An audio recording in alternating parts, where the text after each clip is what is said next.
Welcome one and all to Umami Manga. I'm Petter, and this is James. Hello. And today we're talking about Volume 9 of Oshi no Ko. So, 6 months have passed since the filming of Bikomachi's music video in Miyazaki, and everybody's careers are going really well. Aqua has a regular spot on a net TV variety show called Dig Deep One Chance, which Ruby manages to get herself onto in this volume Yeah. as a reporter. And she did that all on her own initiative, handing in the pitch and everything.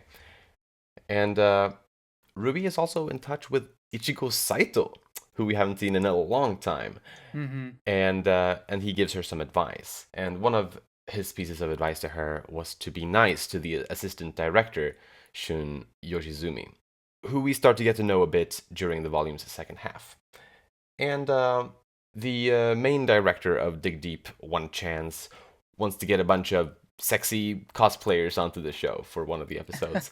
But poor Yoshizumi struggles with finding the suitable and willing contenders for that. But with Ruby's help, they manage to get the cosplayers that they need. And after shooting the episode with the cosplayers, one of the cosplayers called Maya tweeted about how bad of an experience she'd had there.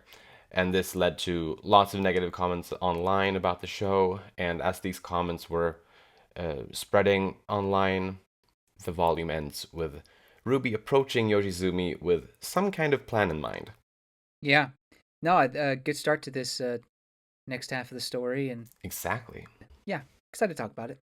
I'm also very excited to talk about it. But something I wanted to touch on before we go into these character discussions here is something that, so as part of my education at the university right now, I've been studying social psychology the past few months, and through that I've gotten in touch, or not gotten in touch, I've gotten to know of a social psychologist called Erving Goffman.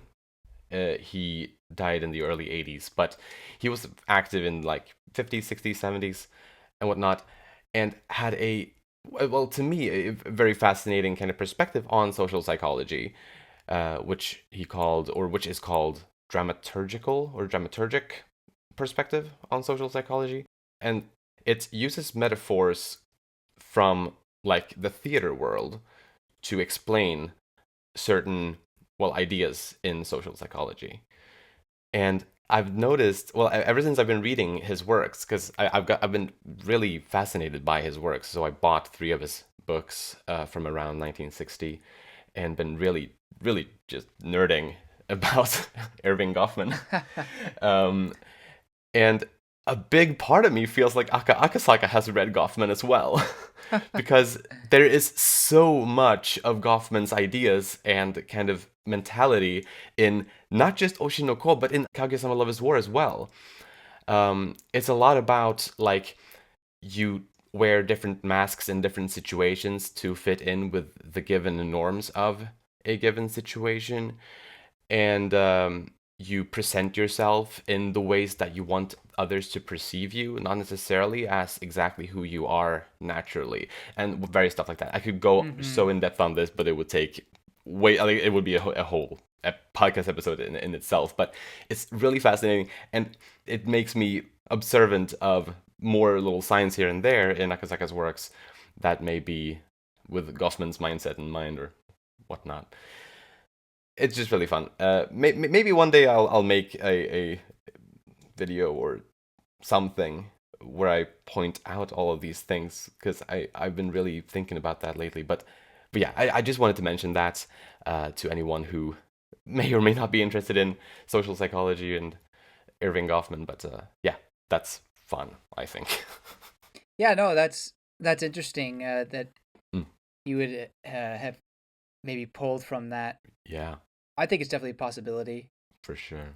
Yeah, maybe that's what led him to want to do a entertainment based manga. Precisely. In Kaguya-sama, it was very much metaphorical, but in this one, while it's still metaphorical in this, it's also kind of literal in some instances. So yeah, it's interesting, and yeah, the more I read and think about it, the more convinced I become of Akasaka having read Goffman. Probably the presentation of self in everyday life being his book from 1959. But anyway, let's move on to our character discussions, starting with Ruby Hoshino. The dirty adult world is starting to change her, and some of the fans are starting to pick up on those changes. She's no longer the idol who's clinging to the idea of being completely pure and honest through and through in everything she does. Yeah, I mean, she's basically a new Ruby, Yeah. and we saw that transformation in the previous volume. It's interesting to see her so assertive and determined. I mean, she's always been determined, I guess, but Yeah. you know, just really pushing for things to go her way and being uh, calculative and things like that.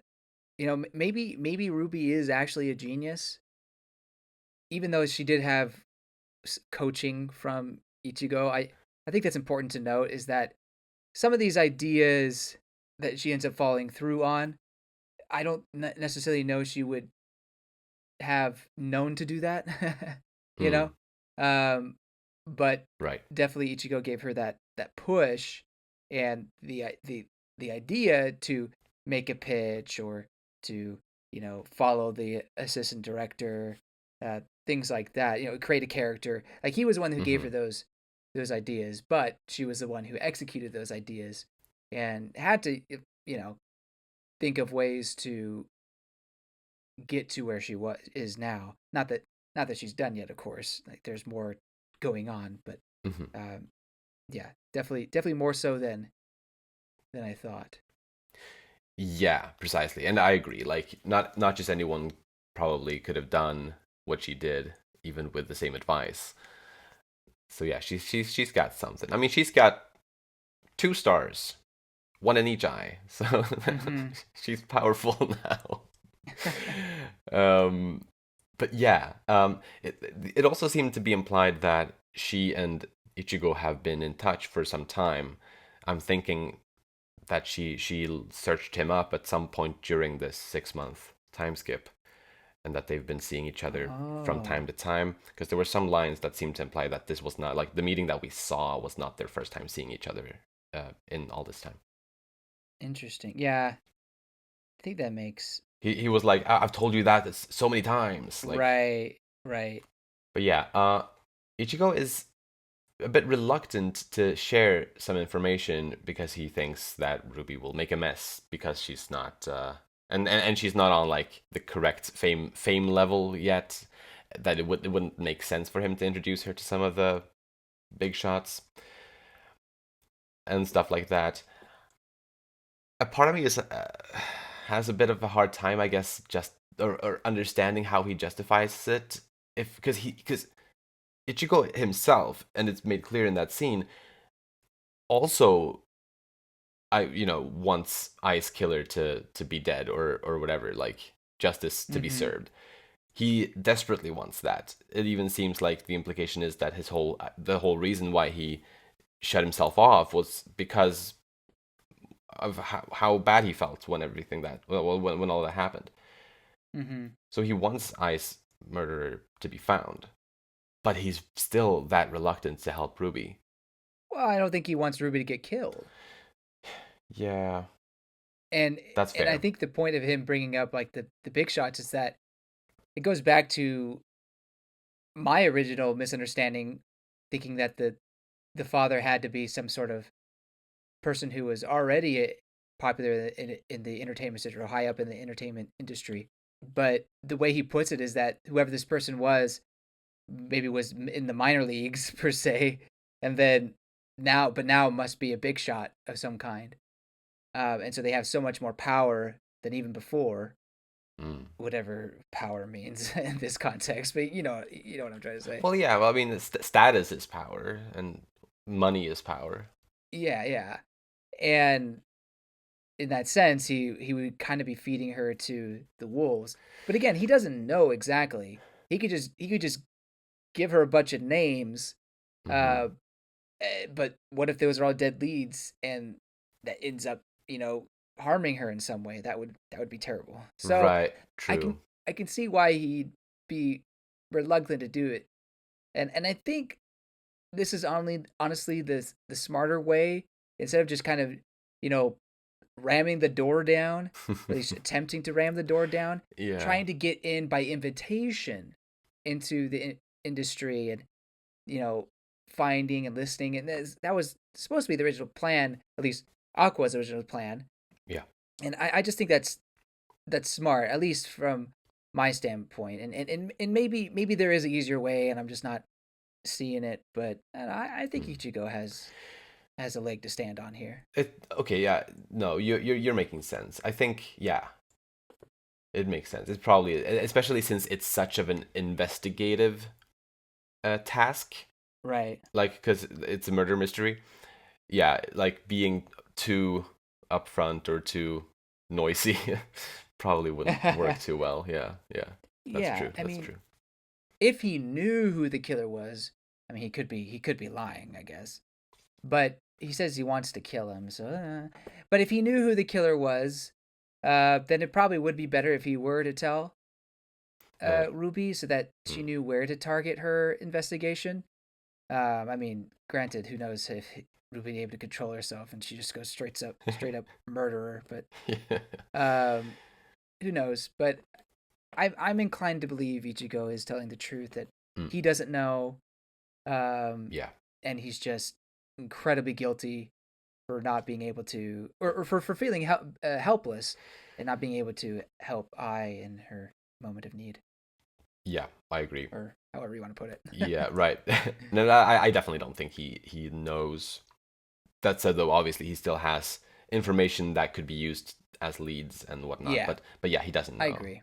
I agree. Mm, He definitely has. He definitely has maybe ideas or yeah, understanding of people within the industry. right. So hopefully, you know, Ruby will get to the point where she can prove herself to be reliable Uh huh. and actually have her foot in the door, so that Ichigo can trust her with that, I guess. But Indeed. we'll see. Yeah, and through Ichigo's advice, Ruby embraces this persona of being a dumb clown, basically, which seems to work really well so far. It's doing wonders. And she also learned from Ichigo to get close to the assistant director, since that's a good thing, since that person will one day be a director, possibly. Uh, so she starts being very nice toward Yoshizumi. And I really like by the end of this volume how Ruby hasn't only taken over Aqua's revenge quest and his eye star, but also his ability to come up with plans to solve everybody's problems. Apparently. Yeah, I mean, that's that's what it seems like. Yeah. But anything else on Ruby? I don't really have anything else for her. Gotcha. Then let's talk about Shun Yoshizumi, the assistant director. There was a part in the volume before he was properly introduced when Kabiragi was talking about how Ruby has instincts and well about her instincts being able to spot opportunities and make crucial moves and whatnot. Mm-hmm. When he was talking about that, the panel showed Yoshizumi, uh, Yeah. which I could view in two potential ways. Either it's supposed to tell us that he has those types of traits as well, Mm-hmm. similar traits as Ruby. He can also seize the moment or whatever. He can spot opportunities and make good moves, just like her. Or maybe it's just showing that or telling us that he is an opportunity that Ruby is about to exploit. Yeah. What do you think? I mean, they definitely make it pretty. Obviously, not the right word, but they put him right there in that paneling, Mm. and it feels purposeful. It does, yeah. Obviously, my initial thought was, I guess the former, where I thought maybe he was one of those opportunistic people with the instincts Uh-huh. that he was mentioning. And I think you kind of do see a bit of that. I mean, he's working himself to death, but Yeah. you know, I think he's also resourceful, um, willing to not do anything, but is able to come up with solutions. True. Uh, that said, particularly the way this volume ends with Ruby handing over a potential proposal, it does seem that he could be the the back door for Ruby to potentially use. Mm. Um, so yeah, I guess I'm saying I could see it either way. Nice. I mean, and same, obviously. Uh-huh. And I don't know which one I would prefer. Um, I kind of like Shun's character, even though we only got a little bit in this volume compared to the entire story so far. Mm. I think he'll be a character that, as long as he's still in the story, I'd really like to see him grow and maybe even become a director at some point. Yeah, Um, that would be nice. but I could also easily see him at the same time or just altogether being a tool for Ruby to use. Precisely. uh, and hey, if that is one of the necessary steps in finding the killer, then that's great for Ruby. um, but yeah, he is overworked deluxe. Sounds terrible. Absolutely terrible. Ugh. The director Urushibara walks all over him, like all the time, every chance he I, I gets. I really don't have much sympathy for the man. No.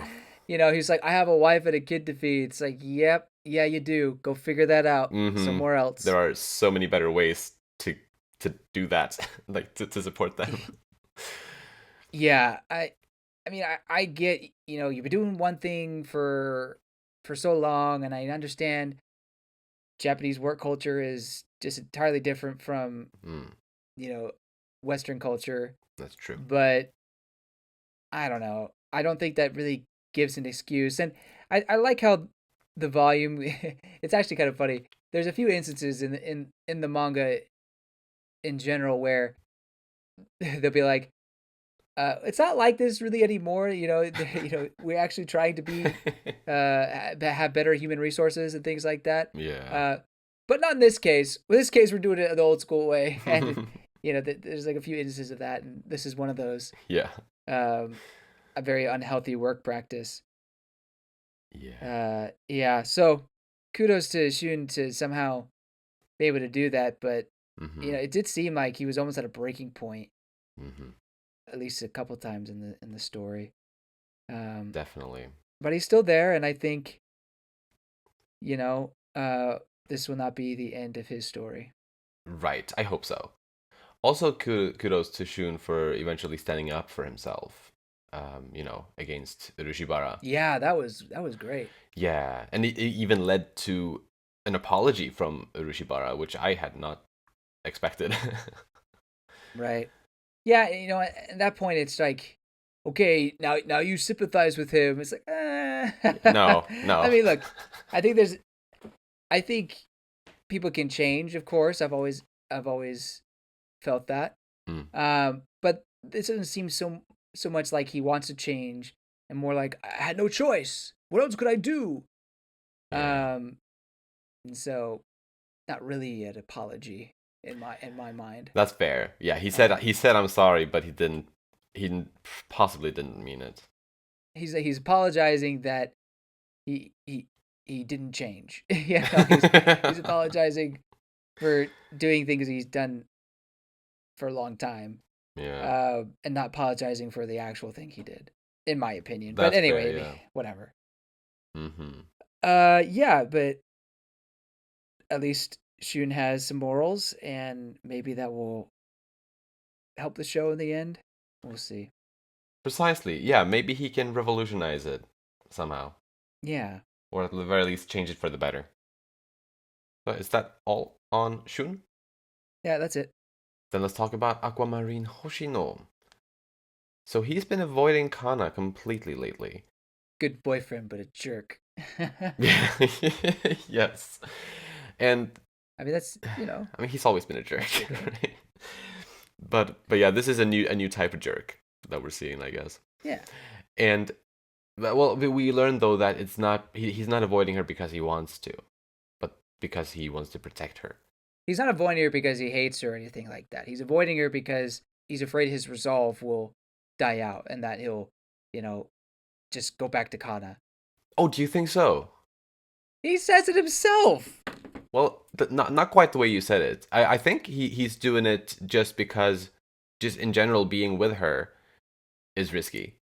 I mean, yes, being with her is risky. I can see that being part of it as well, though. What you said, but I don't think that was spoken out.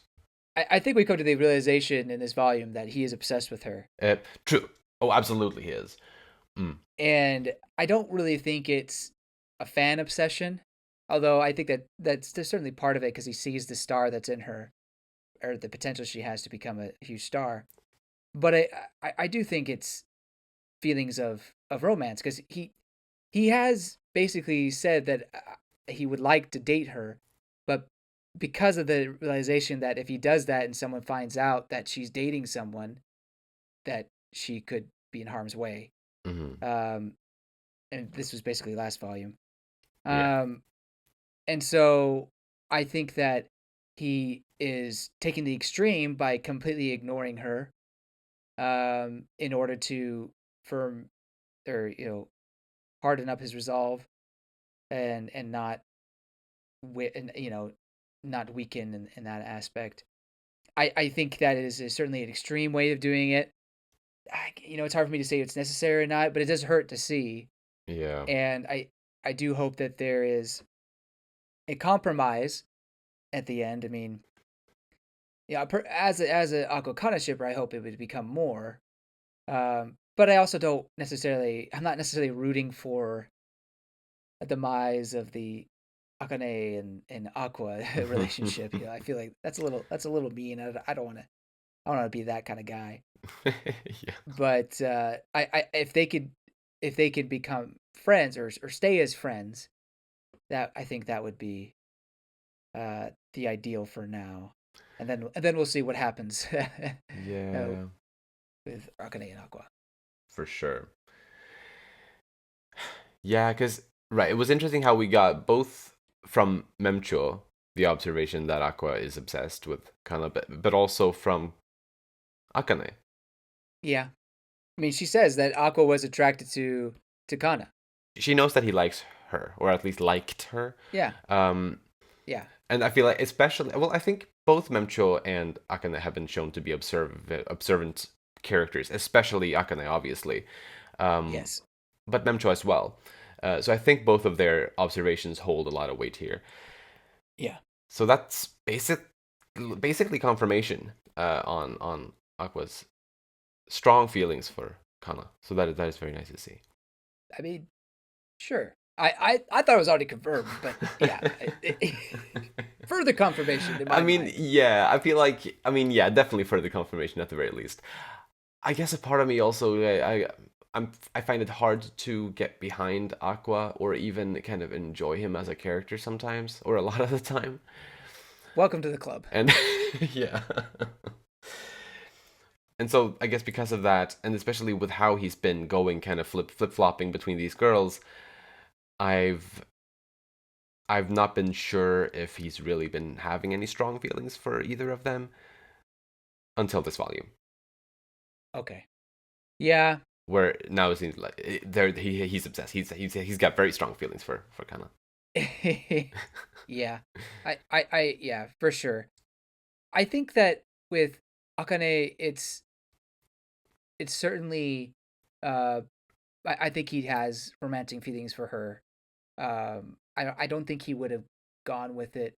I guess you could argue that he just did it so that he would not hyperfixate on Kana. That's Maybe possible, yeah. it's possible, I guess, but I feel like he does have. He certainly cares for Akane, Mm.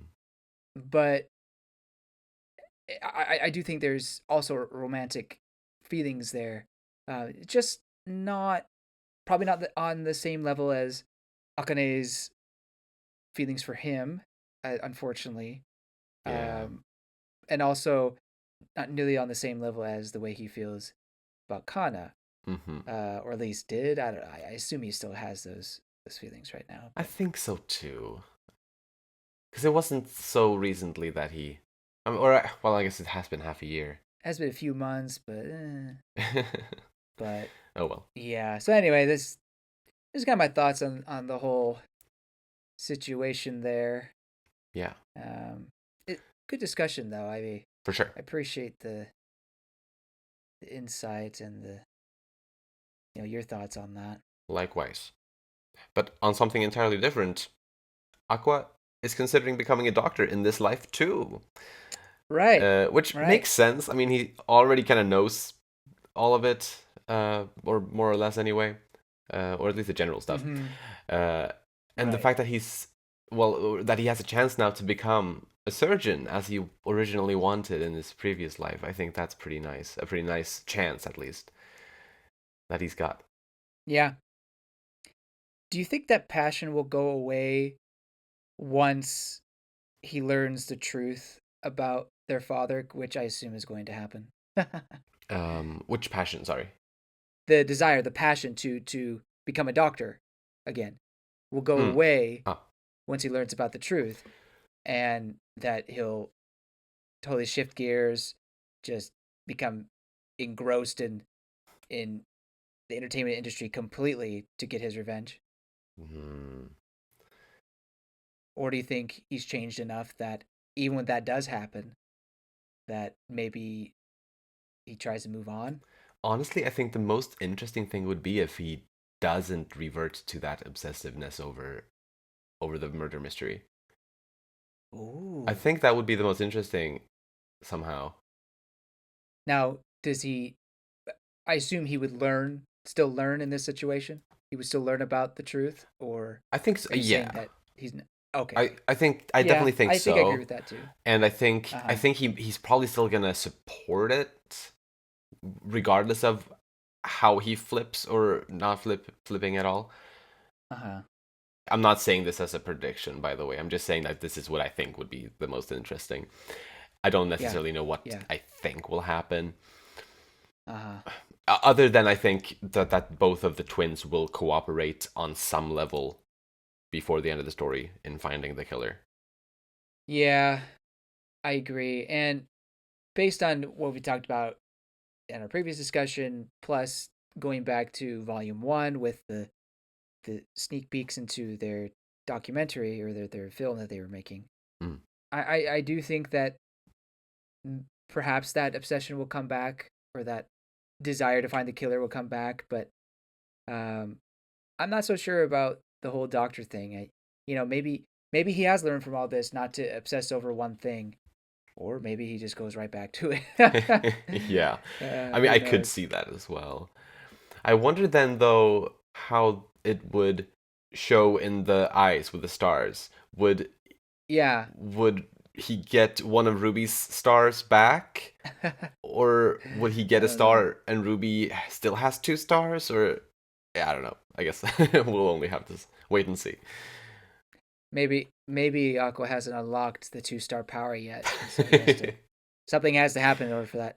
So there'll be 4 stars in total. Oh my gosh. Um, I know we never thought that possible. Yeah. Uh, I actually was going to comment also on the stars, but more so in context within this current story arc, is that Mm. he's still progressing very well within the entertainment sphere, Oh without yeah. those sparkly stars, whatever passion, drive, whatever we're calling them. Yeah. Um, so he doesn't necessarily need them to succeed.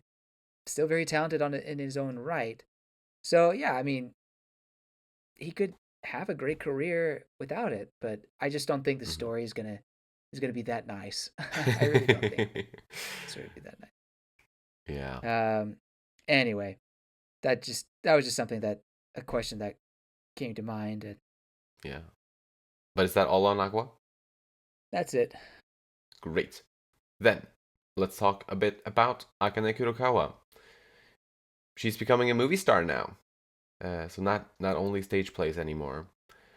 And as we talked about, she knows that Aqua likes Kana, Mm-hmm. but she still enjoys dating him, so she doesn't let that bother her. Or well, it bothers her a bit, but not too much.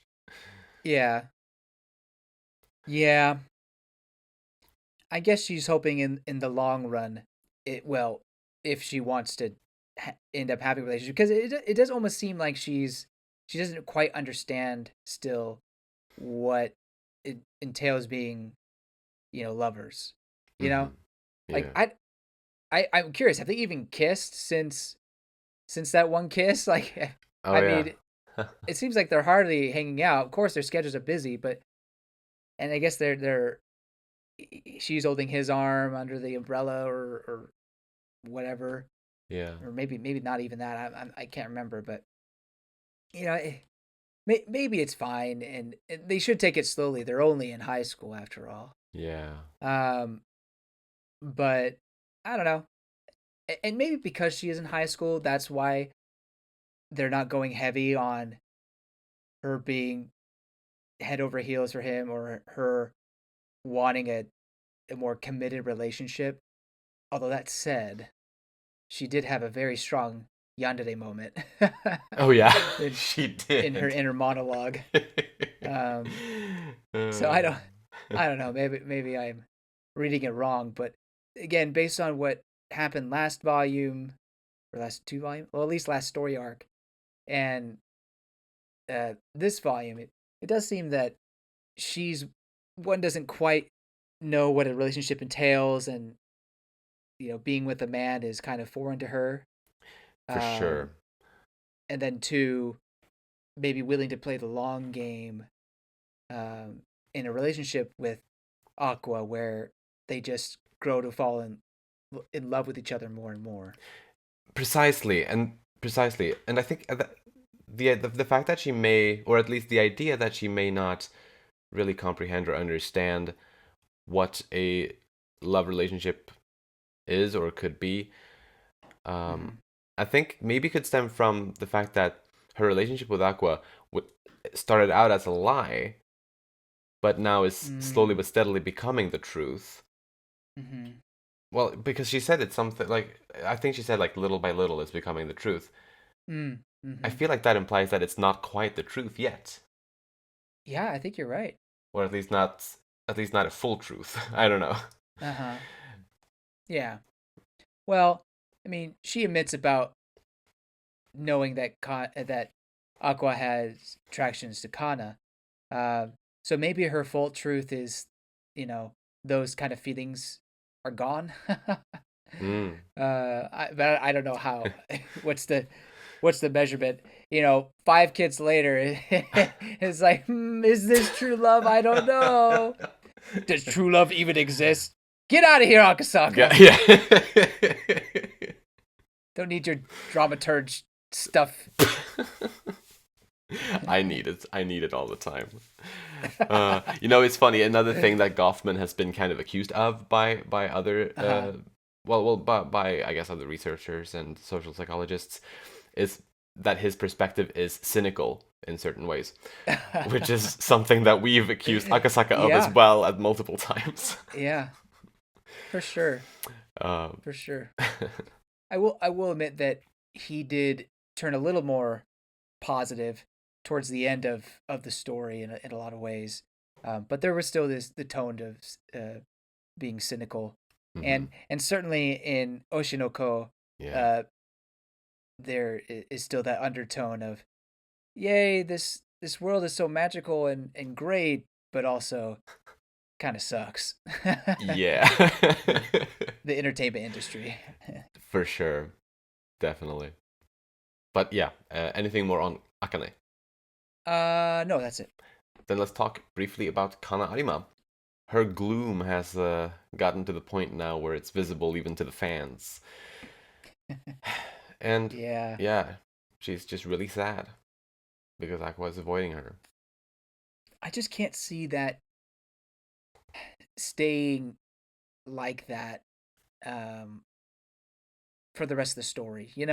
Oh There, yeah. Mm. I feel Aqua's prediction about her becoming a big star, most likely moving on from being an idol, but eventually becoming a big star, I think is going to be true. I really don't think Hmm. that's wrong to say. But in Absolutely. order for that to happen, she can't be having this dead in the eyes look, I don't think. I mean, I guess some people would like that, but I Right. don't know. It's not the mainstream appeal, Yeah, and it's not her former charm, which I'm sure she will bring back before the end of the story. yeah, I agree. I agree. But yeah, yeah, it's it's rough right now. Yeah, and can't blame her too much. No. It's tough, Yeah, very yeah. tough. We can also talk a little bit about Mem-cho. Yeah. She worked so hard to get as much as possible out of the, well, Whew. out of them going viral. That was very fun to see. She's the engine of Bikomachi, She is. using her influencer skills to capitalize on any sort of viral video, Yeah, any sort of viral opportunity. for sure. Yeah. And on top of all of that work that she put in, she was also putting in a lot of effort this volume to help Kana with her issues. Yeah. Both, going to talk to her like a good friend, and also going after Aqua and talking to him.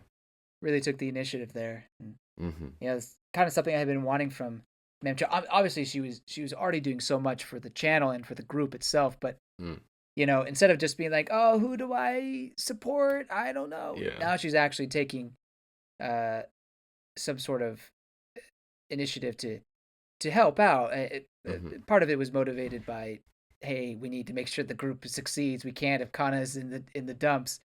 Uh, but also she cares very much about Kana Yeah. and wanted to get to the bottom of it. Right. I love it. We can also talk a little bit about the new character Maya, who was one of the hot cosplayers. I almost said. Oh my Well, gosh, did you just say that? well, she she was, and she knows that she is. Um, uh, but either way, uh, she had a really bad time on the show. we don't call them hot. We call them baddies. That is an old term, a offensive term. Wow. We call them queens. Oh yeah, we do. You're absolutely right. She is a queen, cosplaying queen. But yeah, no, she had a bad time on the show, and I absolutely understand feeling disrespected Absolutely. because of everything that the questions, I guess, mainly, but could have been, well, also I think like what we saw very briefly was the director's greeting of her was just so inappropriate Yeah, and whatnot. dude. So yeah. What the crap? Hmm. I don't know if he's trying to lighten the mood or what, or he's just a sleazeball. I mean, that's probably part of it, I think or so. but it's just like, come on, man. Yeah. No one wants to be dressed that way. I don't think. Maybe some people. I don't know. I don't I know. mean, look, it's like the meme of the human resources meme where you have like the very attractive guy saying, "Hey, would you like to have lunch sometime?" And he's like, "Oh, you're so flattering. Thank you so much." And then the next panel is of the less attractive guy. He's like, "Hi, do you want to have some lunch?" Oh my gosh, human resources. Oh my Uh, god. Yeah, you know, it, that's the it, world. that's the world. That's the world we live in. I think the moral of the story is, uh, don't be giving unsolicited comments or it's skeevy comments like that Yeah. just to random people or for people you just met. Yeah. I don't know. No, for sure. Just don't be like this director. Don't do it. Yeah, no, he was a good example of someone not to be like.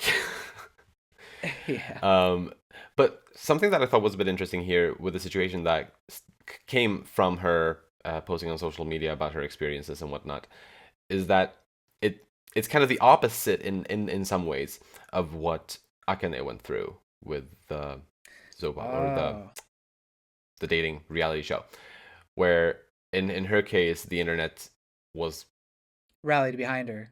well, but precisely, whereas Akane had them against her. Um, so yeah, it's fresh, I guess, in that way. They're opposing the studio this time, not an individual person. Yeah. So yeah.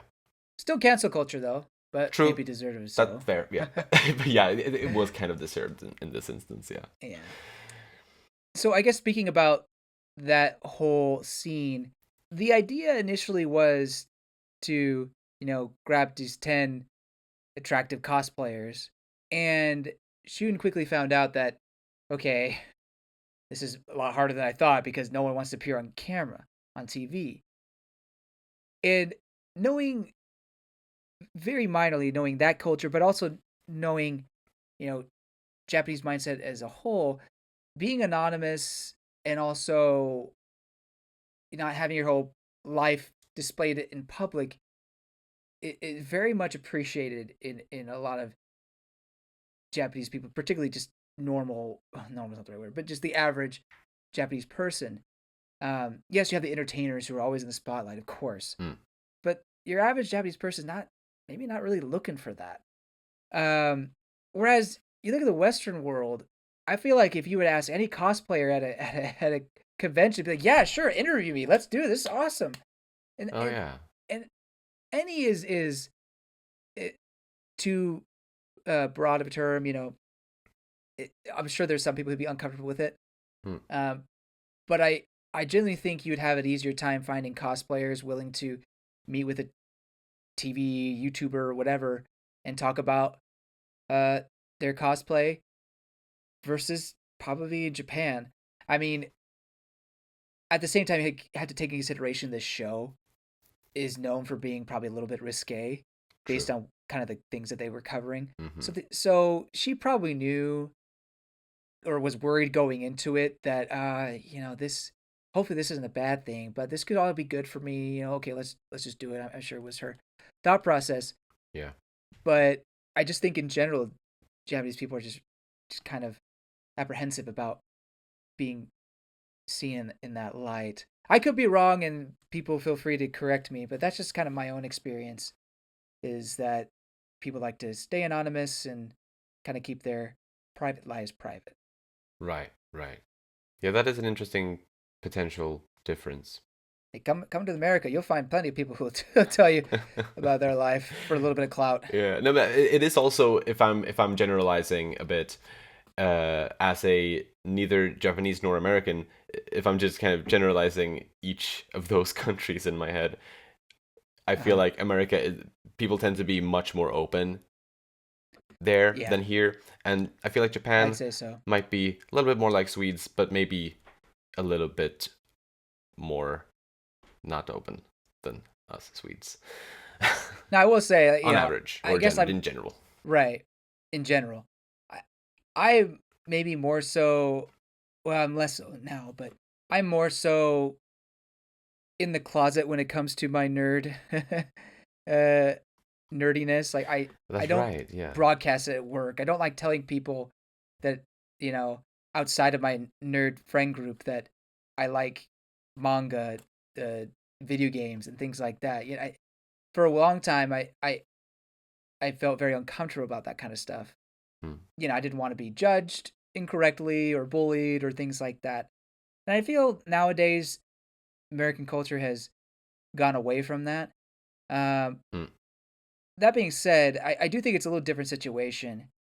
I feel while not everyone in Japanese culture is okay with people who are nerdy and things like that, I don't think you necessarily be. It's more generally accepted than in out here, but the cosplaying and the I guess more risque stuff, I think that's a bit more frowned upon. Well, it's frowned upon Hmm. here too. Yeah. Whatever. No, I see what you mean.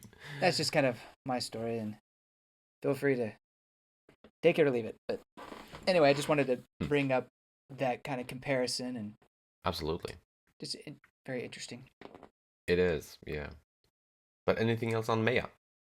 No, that's it. Then do you have any other characters you want to bring up? This is just confirmation if this is a typo or not.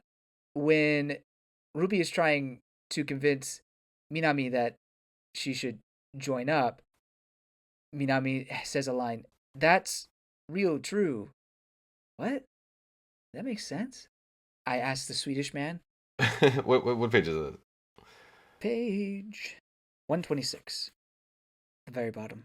So Ruby said, if this goes well, it might open more doors for you. That's real true.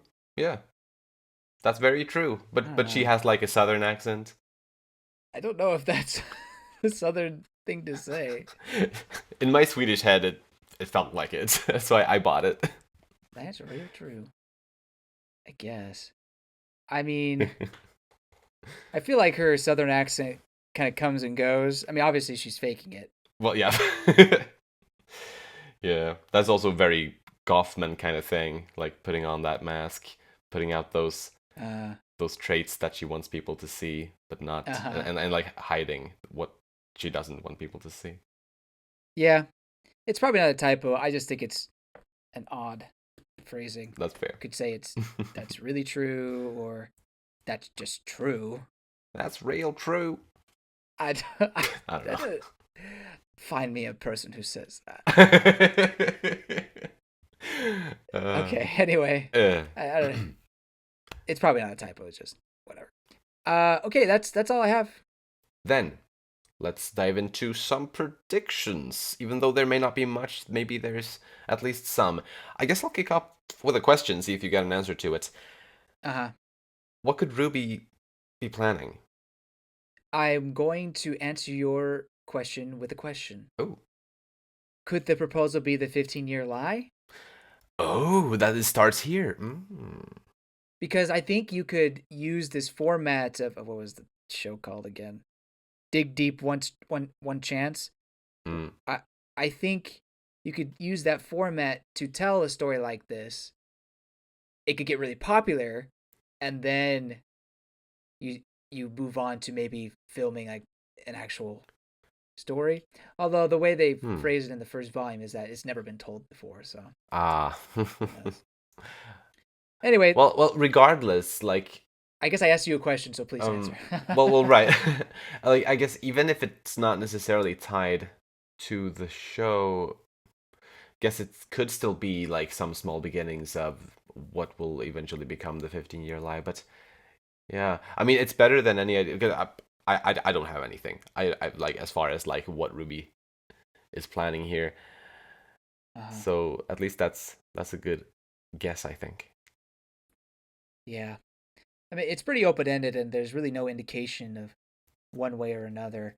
Yeah, Maybe somehow it's a way to uh, extend an olive branch to the cosplayers. Like maybe, you know, hey, let's see what a day in a life in a cosplayer, like a true honest look. And if Shun's the one that extends the invitation instead of the director, maybe they even fire the director. Um, Maybe that's too much, particularly within you know this networking world of theirs. Um, but maybe they're able to make amends through this. They just never air the cosplay one that they had planned to do, and they change it up with this in depth look at a cosplayer. that would be nice. That sounds very reasonable. Of an idea. But maybe it's too reasonable then. Could be. I'm not thinking outside the box here. But Um, it's good. I mean, I think I think it's a good I mean, idea. look, that kind of stuff interests me. Yeah, actually, more personal stuff. Hmm? I did broadcast journalism in college, and there was a story I did about cosplayers in my school getting ready for a big expo, and it was fun to kind of film them, interview them about how they prepare their costumes and why they do it and the kind of bonds they create with it and everything. So anyway, Nice. that was I actually didn't think about that until just now. I was like, oh yeah, I did that.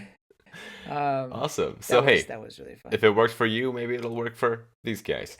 You know, and and I'm still in the broadcast industry. Wait a minute, no, I'm not. Uh, it's not. It is from a lack of trying. I didn't even bother going into that industry I see. for many of the reasons why Shun probably should leave this black company. Hmm. Um. Anyway, so yeah, so those are kind of my thoughts on that proposal. We'll find out pretty quickly. I guess so, yeah. But commenting on what you said earlier about Ruby being the one saving the day all the time, supposedly Mm-hmm. going forward, I wonder if, well, first off, I do think Aka Mm. Aqua will Ah, figure out what Ruby is doing, or that the father's still alive. in the next volume? No, just eventually. That's more Gotcha. of like eventually thing. Yes, But yes. I think Aqua will take a back seat for the time being, similar to Ruby in the first half. Precisely. I think they've switched roles. I hope Um, so. yeah, for the time being. Yeah. I personally do predict that he will take the driver's seat again. He he's the main character, technically speaking. So I think he has to take the driver's seat, like I said. But Mm. I think for a few volumes, maybe I'll say two or three, he'll he'll be chilling in the back seat, just kind of in the Mm. background doing his thing, having his love triangle issues. Yeah. Um, and then eventually he'll get back into it. Right. I I had similar thoughts. I had for me it might be more wishful thinking than a prediction, and it's not exactly Mm-hmm. the same as yours, but quite similar.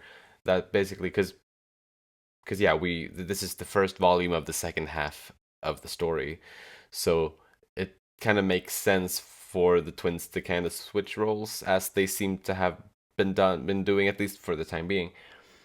And Yeah. while Aqua was basically the protagonist of the first half, I feel like it would be super nice for Ruby to be the protagonist, or the main protagonist of at least nearly the whole second half.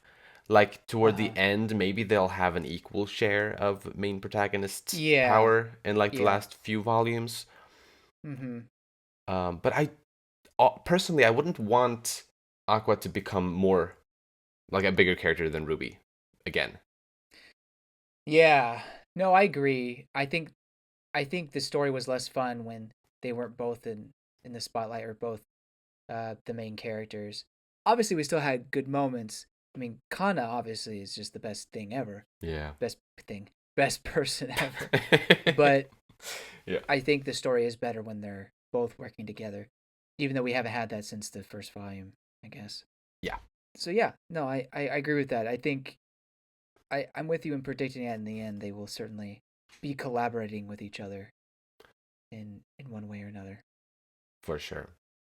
The fans in this volume are speculating about the new Bikomachi getting a new member. What do you think about that? Not gonna happen. Are you convinced? I'm pretty convinced. Yeah, I'm pretty convinced as well. It was just something that got me thinking slightly, like, could this be foreshadowing a fourth Bikomachi member? Three idols in an idol group is comparatively few. Mm-hmm. But yeah, no, I'm also not necessarily thinking that it's going to happen, but interesting thought. No, I mean unless there's someone quits and takes over a role. I just don't see them introducing a new band member. Hmm. I guess band member is not right to say, is it? I guess not. Group member. Right. Yeah. So I do think Kana and Aqua will make up, but it'll take a couple volumes. And it'll be in the backseat to whatever Ruby is planning.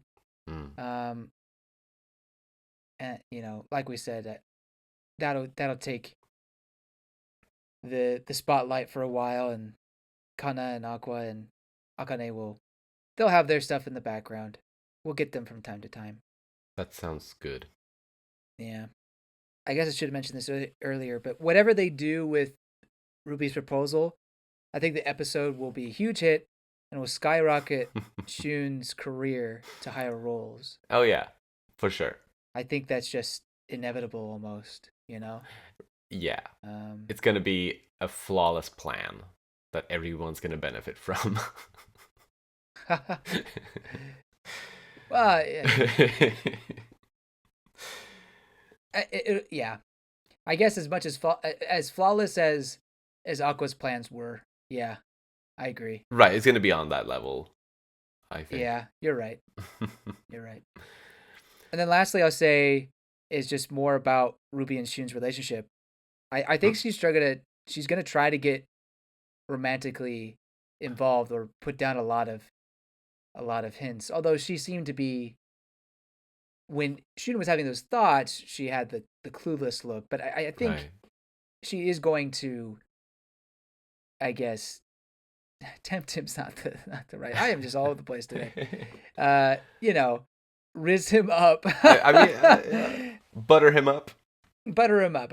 You know, that for sure was in the volume. Yes. I think she'll play into that hard. It'd probably go as far as you can go without actually becoming a relationship, uh, Mm, you know, or an actual official couple. right. Um, but get really close, like tiptoe that line I see. close. I see. Um, very manipulative in that way. Ooh.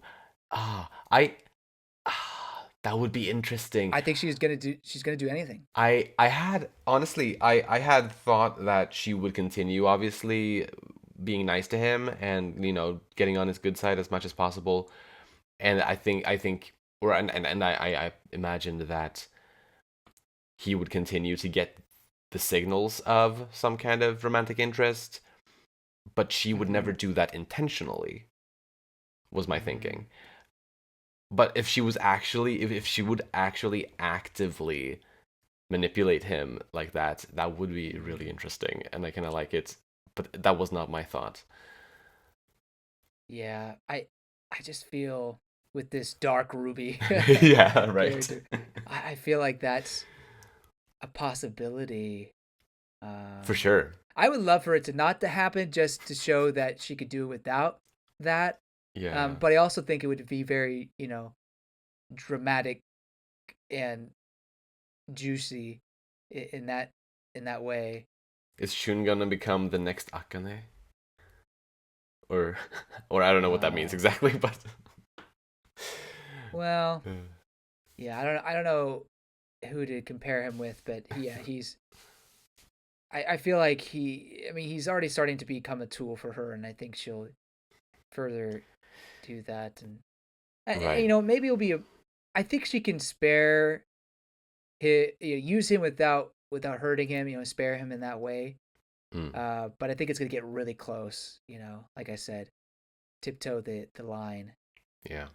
At least I hope. At least I hope so. I hope it doesn't go too far where yeah she totally just betrays you or anything like that. That'd be terrible. Yeah, that would be rough. But yeah, that's a fun idea. But is that all for predictions? Yeah, that's it. Then who was your star of this volume? I think it's Ruby for me. Even though I think Shun had a pretty good role in the latter half, Mm, and he really stood up to the director. And the next volume could actually probably be more Ruby being the MVP. You know what I mean? Like she could be even better. right. I still think Ruby is the MVP in this volume as well because Yeah. we just begin to see this new side of her, this proactive, take the initiative, aggressive side, and I really like it, and I like this new direction, I guess you could call it, for the story. Same. And yeah, I picked Ruby as well, and I know at least I picked Ruby last time too. Maybe you also did. I can't remember. But I know I definitely picked Ruby last time as well. And yeah, I had to pick her for this one too. I guess she's becoming one of my favorite characters in this manga. I I wasn't actually that close to picking Shun, but I was almost. I kind of wanted to pick Mem-cho. Uh, Yeah, no, that was for up there this too. one. Absolutely. Yeah, she had a great part, but it was so brief, so I figured I Yeah, couldn't pick her. But yeah, I Ruby know. was awesome throughout. I did want to pick her though. I Yeah. feel it would have been great to have a Mem-cho MVP volume, but Yeah, I just I don't think Ruby could have been top for me. precisely.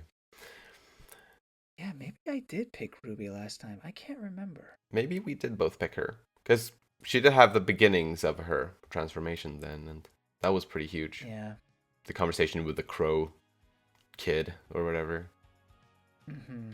Oh, there were crows also when she was talking to Ichigo in this volume, flying around in the sky above her.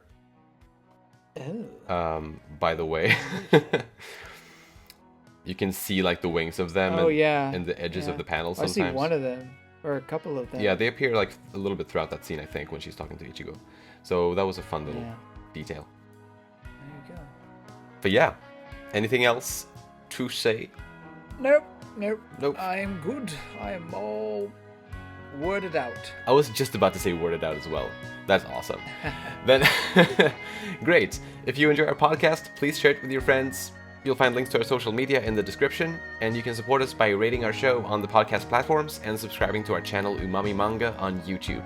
Thank you so much for listening, and we'll see you next time when we'll talk about Volume 10. Bye bye. See you later.